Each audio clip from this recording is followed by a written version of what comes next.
Hell has been used as a weapon to threaten people into Christianity since the time of Augustine. Before Augustine, that was not the case. Now, hell has been a mythological part of different people's religious history all over the world and all of ancient humanity, but not with the Hebrews. All of this changed 500 years after Jesus with Augustine, who felt that using power and force would be a more effective way of conquering nations and getting them to buy into Christianity. This is kind of like what the conquistadors did in South America with the Inquisition, that if you believe like me, then you will be saved from the Inquisition and torture, and they were not kidding. Same thing applies.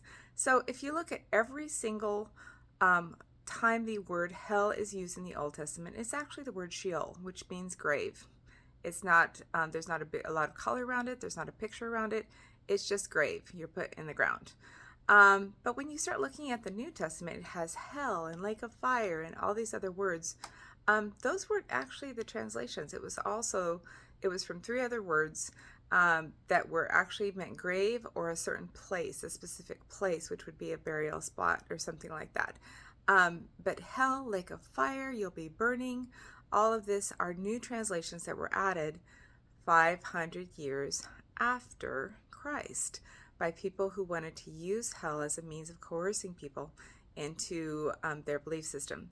So if you have ever been to the altar because you were afraid of going to hell, Augustine's plot worked. And I'm so sorry. And that is actually a spiritual trauma that a lot of children have who grew up in the church. They had this picture of Dante's Inferno burning in the pits of hell if they did not accept the love of Christ. You cannot have an unconditionally loving relationship with a deity or a spiritual system if there's a threat behind it.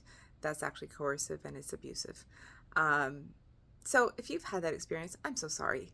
But imagine what your life would be and what your spirituality would look like if there wasn't a threat attached and you were allowed to just freely love unconditionally. You could see everybody. You didn't have to condemn people.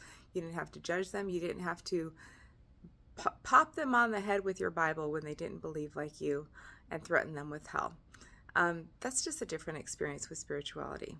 I encourage you to consider that. Look up some books.